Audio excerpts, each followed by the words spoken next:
Thank you very much. Are you hearing me now? Yes, we can. Yeah, I'm hearing you here. Okay, great. Yes, we can hear you. Yes, I think somebody's mic is on, so it's howling back in my ear here. Anyway, thank you, Alex, and thank you, everybody. It's been a wonderful afternoon stroke evening listening to all the important work that have been going on, not just in Nigeria, but across Africa. These things are interesting, it's refreshing to know that this much is going on.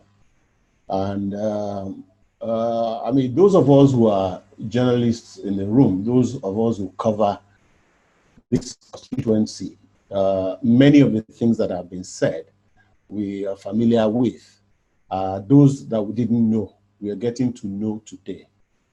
But how much of these things do the public know? And the important thing is, we are not supposed to be the target of this communication. The public is the target of the communication. How much do the public know? And that is why we need to talk about the effectiveness of communication. Because for communication to be effective, it has to be to obey the rules of fidelity in communication. There's a source who has a message, an idea, a suggestion for action, whatever, for an intended audience and expecting a particular response. Communication will be said to be effective when that idea that the source passes to the audience, when it elicits the expected response. So there are, of course, different kinds of communication. You have the interpersonal, you have the intrapersonal, and then you have the mass communication, which is where we are involved, and that's what I'm going to be talking about. Because among all this, the difference is that the one that is mass communication is mediated. When there is interpersonal communication, you are talking to your wife, to your colleague, and nobody comes in between. But when you need to talk as one source to many people, then there has to be some kind of intermediation, which is the idea of mass communication, and there is a channel in between. That channel is what you call the media. That's where we are. So if the idea that a news source or an information source wants to get to the audience is not getting there properly, then there must be something to look at when it comes to the media. And that is why I think this kind of program is necessary. Now, if that is the case, it does mean that there should be something that scientists want to achieve by communicating science. Why do scientists want to communicate science? I mean, most of us in the room are scientists, apart from those who are journalists and in the house. So you know why you want to communicate.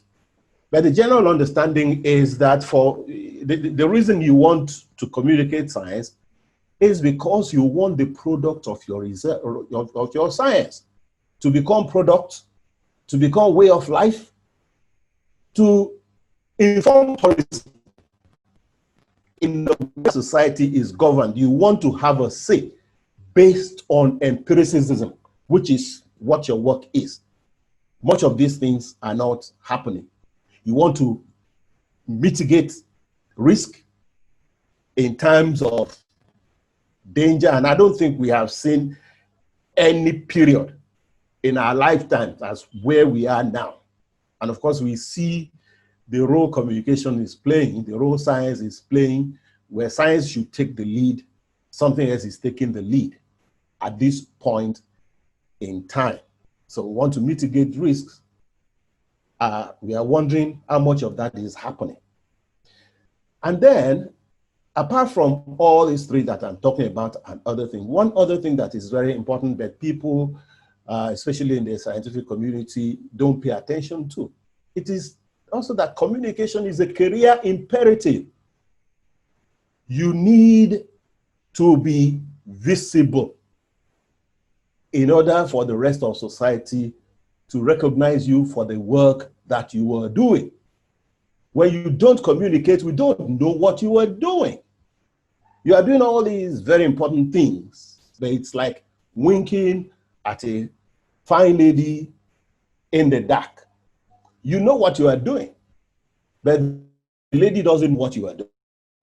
So you need to communicate in order for you to get visibility, to participate in society. It is key. And not just that, you also need to communicate in order to breed your kind, a successor generation. Younger people need to know what you're doing. They need to like what you're doing before they themselves will take the decision to become scientists. If you don't let people know what you're doing, then all these things will not happen. So you need to communicate science. Now, how effective has science communication been? Generally, this is an issue, but most importantly, in our continent, it's a bigger issue. You know, the various media of mass communication, they are competing for the attention of the reading public, the viewing public, the listening public. And therefore, they need to put in front what they think the audience will like. And by the judgment of those who manage mass communication, some of those scientific issues, some of those things may not be interesting to the people they are trying to reach. They may be right, they may be wrong. But in most cases, why is it that in the end, the work that the scientist is doing is for society, is to improve society? How come when they are doing the work, people in society don't think that what they are doing is important to them? So many reasons. It might just be that, for instance, the scientific procedure is so slow. Professor Ishaku was talking about what they had done in the last maybe 10 years. The person, somebody was talking about Teller and was talking about what they want to do in 2023 and all those things. People don't have that kind of patience. I mean, if in the National Assembly they are talking about the person that is going to testify on NDDC tomorrow morning, or the person that testified today, do you want to listen to what Professor Egesi wants to do in 2050? You know, so the issues themselves are heavy. Compounding that is the fact that perhaps science and society, they speak different languages. All these things are a given, so we don't have to be repeating it. But because there are people who are mediating in between, this becomes an issue. The fact that majority of those who cover science don't cover science alone. They are not scientists, and they cannot all be scientists. they will never all be scientists. Meanwhile, language issues, scientists don't speak the language that everybody understands. I've cited several examples of how I started tracking all these things. I used to present a program. I will bring somebody, I will ask questions, they will give answers, and the answers I don't understand. When I don't understand the answer, how do I follow up? And so some of these things also have to do with that. So we need to now start thinking of how to bridge all these things, because I'm looking at the time. I don't want to exhaust the time. So I want to quickly jump to where we can begin to look at solutions. If we say that we need people to understand science, it then presupposes that we need to communicate science in a different fashion, beginning perhaps from the schools. You know, I mean, people that become scientists are generally people who are, well, the smartest guys in school, you know, those who knew maths and all those things. So there is, the rest of us have started giving them that gap way back from school, that these are guys who know more than we do. They are, you know, they are smart. They are eventually, they now go into professions that have their own arcane language, into which we are not welcome. And the deeper they are going into the various disciplines, the deeper they are going into this arcane language, and to the point that only they can now converse among themselves. When they are conversing among themselves is fantastic communication. Everybody understands what everybody is saying. But when it comes to the rest of us understanding what they're saying, this is where the problem is. This needs to be worked on. Because we have now seen that it is not working. Sometimes language alone frustrates the work that scientists do. You know, I remember currently with the embryonic stem cell research. It just ran into controversy because they didn't know how to state things for the general public. There are people who are in the anti-abortion lobby. When they hear the word embryo, the antennas go up. And when you are doing innocent stem cell research and you say it's embryonic stem cell and you are communicating it that way, those who just don't want to hear that word without challenging it, latch onto it without understanding, they went after you, and then you become frustrated. It may look as if it is trivial, but I'm hearing that kind of a thing this afternoon. Like, for instance, Professor Ishaku was just innocently giving examples and was talking about how you will marry a cow and a human being. If you say that on national television, what the kind of response you are going to get on social media, you will be surprised, because you will now become the professor that wants to marry cow and human being. You know, some of these things, these are the kind of things that politicians will not say, because they are looking at the end user of that communication and is how would they take this? But innocently, you're doing your work, but all these things need to be taken care of. So I think a lot of these things need to start from school, like I said. The curriculum of science, of communication, they need to reflect the new realities. People in science need to take a lot more electives from Other faculties, particularly those that have to do with communication, they need to learn how to speak. They need to learn how to write, not scientific writing, not scientific papers.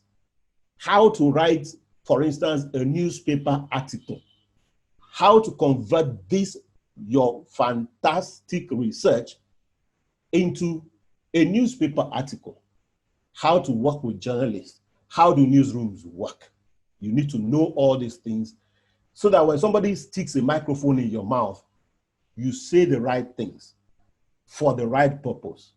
Not that you have maybe 45 seconds of a sound bite, and out of the 45 seconds, 43 of them are just jargons. You have 2 seconds to make a point and you have lost it. So all these things need to be worked on.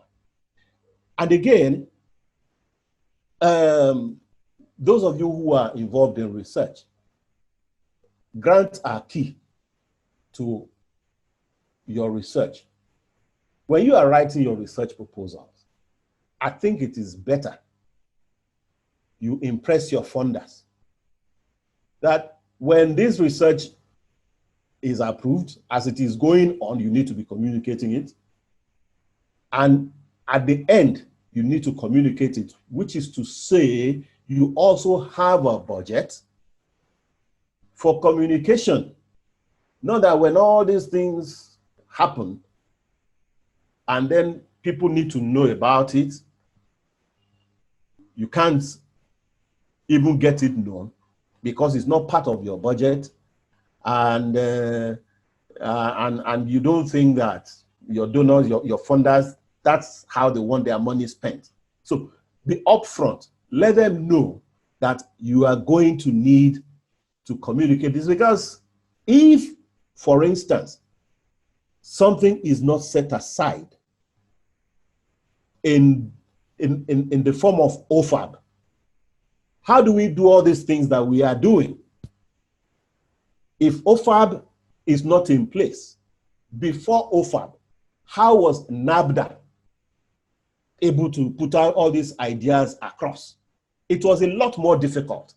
But because you have OFAB now, which is communication specific, you're able to do all these things. So reflect all of these in the work that you are doing. My time is almost up, so I can't really go on and on about that. Now, as per we, the journalists, we need to actually know that science works in a different way. We need to understand the way that scientists work. Look at all this work that they have been doing over the years. Before it gets approved and then everybody acknowledges that this work makes sense, it takes a whole lot of time. Now, having seen all those things, somebody will now come in the name of NGO, or in the name of pastor, or in the name of politician, and tell you that, oh, this thing is not, it's for end time something, all kinds of, all those, the kind of thing that a pastor has been saying of recent about genetic modification. He hasn't, not that he has read up about it, but because messages, pastors are running short of messages these days. There's all the things that they have been, telling us, they used to, pastors used to kill Ogbanje and Abiku and all those things. But because of vaccination, these days we are not having as many Ogbanjes and Abikus now. They need to look for something else to say. So we moved to prosperity preaching, and it was easy to pick money in Nigeria without having worked for it. Easy money was easy. But with the way the economy is going now, easy money is no longer easy. Everybody is finding that they have to work for their money. And therefore, prosperity message is becoming unpopular. Now, what is the next thing for them to take on? They take on science so that they can take the work that somebody who said they are putting something in cassava in Numudike. Don't mind them, they are 666. And then you run into trouble. I'm telling you the kind of future you should be looking at. Because these things are already happening. Pastors are they are attacking all the procedures that the NCDC people, World Health Organization want us to follow to prevent COVID-19. They are attacking 5G. They are attacking GMO. You can already see a future that may give you a problem in the faith community. This is different from the problems that you have been facing. So you have to look at how you can prepare yourselves and prepare others for that. And for those of us who are journalists, we have to know that there are reasons that all these people are doing these things. Now, all the things, all the evidences that all these eminent scientists have been giving us this afternoon, there are so many others. These are evidences, they are empirical. Now, can we at least ask the other people for their own empirical evidence each time they come up with the kind of thing they come up with? When somebody tells you GMO is bad, say, show me the research. What they will do is they will go on the internet and download what somebody else said. Not based on research, not empirical, but the fact that it existed on the internet that somebody said so. Can you show me the science? Let's get used to asking these vital questions. And you see, there is always this error that science is not going on in Nigeria. Many of what you have seen this afternoon, there are things that are going on in Nigeria. We have over 100, only God knows how many universities we have now. They have faculties of sciences. Things are going on there. We have research institutions all across the country. Things are going on there. It's for us to try to find out what is going on. But off the cuff, when you ask people, they'll say, in any case, is there any science going on in Nigeria that you need to report? These are the kind of things that people will say in newsrooms. But at least for those of us who are in this room today, now you know that a lot of science is going on in Nigeria. We are just not paying attention to them. Can we start paying attention to them? I mean, for instance, if we are diligent enough, Professor Egesi was telling us what they are planning, their future plans. Listed it more like 10 or 12 points that I was trying to look at. So when they send us this PowerPoint, can we at least look at it, and from time to time we look at it and we say, okay, this man said by this time he would have done this. Can I call him and say, Prof, how far have you gone with this? You may be updated, and in doing that, you may get stories. I mean, we work for stories. If anything will not produce stories, yes, we are not interested. So can we move all these encounters between us and scientists to the level of stories now? Somebody is talking about Teller 2023. So why can't we try to understand this? And as we go into 2023, we are tracking that. Because take, for instance, we are already tracking 2023 elections. We are still in 2020. But we are having an idea of those who will be candidates, those who will not be candidates, what may happen, what may not happen, what region, all these kinds of things. 2023, we are following it. Why can't we not follow science into 2023? It needs a level of diligence on our part. It needs interest.